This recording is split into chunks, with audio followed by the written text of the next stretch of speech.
Today, we have a lot of news in store for you, so before we move on to the new edition of Football News, please leave a like and don't forget to subscribe. The first news for today comes from France. Former Chelsea coach is the top favourite to take over Nice. Les Aiglons have considered many options to find the best possible solution after a difficult season for their team. Many coaches have been on the list, but as reported by L'Équipe, Graham Potter is number one. It is stated that Potter is interested in taking over the team and attempting to bring them back to the top of French football. Does this seem like a done deal? A 28-year-old Colombian player, who has missed only one match this year, Jefferson Lerma, will move to Crystal Palace after his contract expires. He was signed by Bournemouth from Levante for £25 million, but now he's leaving as a free agent. On the other hand, Crystal Palace has lost two midfielders, so it is believed that the arrival of this guy would be ideal as a replacement for James McArthur and Luka Milivojevic. Lerma has scored 12 goals in 99 appearances in the Premier League, which is a solid record for someone who will strengthen the team as a free player. What is still unknown is who will lead Crystal Palace next season. Hodgson, who is 75 years old, has expressed that after saving the club from relegation, he could easily retire, so we are facing days of uncertainty. Real Madrid is becoming increasingly persistent in their intention to bring Andy Robertson. Real will seek their opportunity in the fact that Liverpool will not be playing in the Champions League, where they realistically see an opportunity to acquire this player. As reported by the Daily Mail, the Scottish international will be on the shortlist of the Royal Club, especially since that position is one of the most critical. Mendy was brought in for £42 million from Lyon, but this season he has been mostly absent due to recurring injuries, so Robertson is seen as the ideal player, who could provide stability in the hot seat for the next few years. It is also stated that if Liverpool does not want to sell their player, the next target is an old option, namely Davis from Bayern Munich. The next news could change the history of football.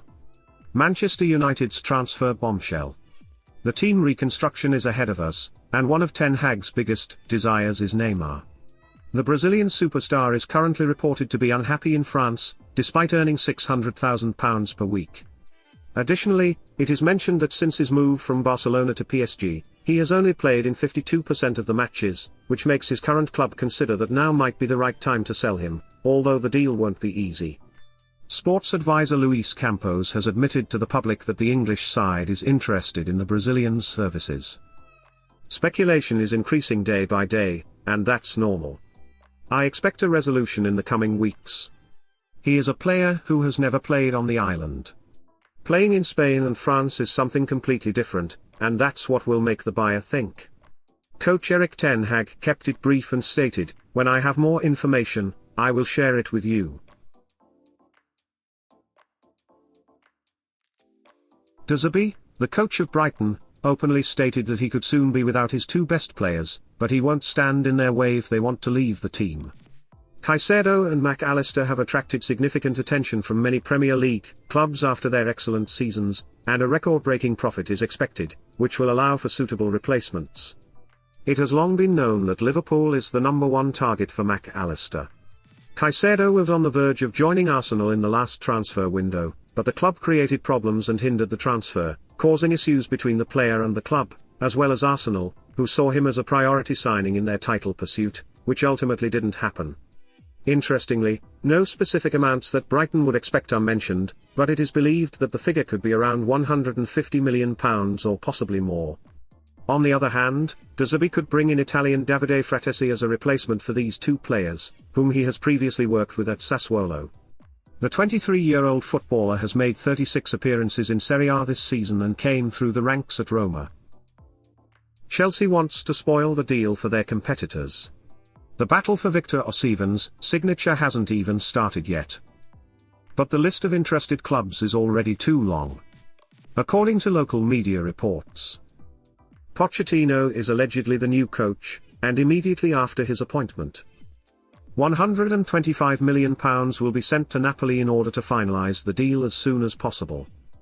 In addition to Osimhen, it is also mentioned that upon the arrival of the new coach, the fate of João Felix will be decided. Felix is currently on loan and wouldn't mind staying in the blue part of London.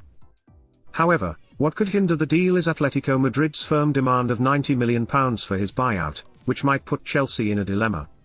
Aston Villa signing Messi.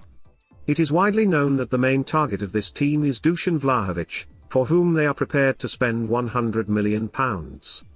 However, a news story that was jokingly mentioned has come to the forefront, sparking speculation that something like this could actually happen. Emiliano Martinez, the Argentine national team goalkeeper and the indispensable guardian of Aston Villa's goal this season, stated that he will convince Messi to sign for this team. What puts this story in the spotlight is the fact that Messi's contract as a 7-time Ballon d'Or winner is expiring, allowing him to sign with any team without the buyer having to pay a transfer fee. What are your thoughts on this? The latest news today comes from Italy. Milan wants to have an English footballer in their ranks who is currently under contract with Chelsea. And it is Loftus-Cheek. The player is willing to halve his wages to make the move as he is frustrated with the treatment he has received from the London club. There is no information yet regarding the value of the transfer. But considering Milan's working principles, we can expect at least a modest compensation. That's it for today. We can expect a real spectacle in the coming days, so don't forget to subscribe to the channel and become part of the community. Thank you for watching, and we'll see you soon in the next edition of Football News.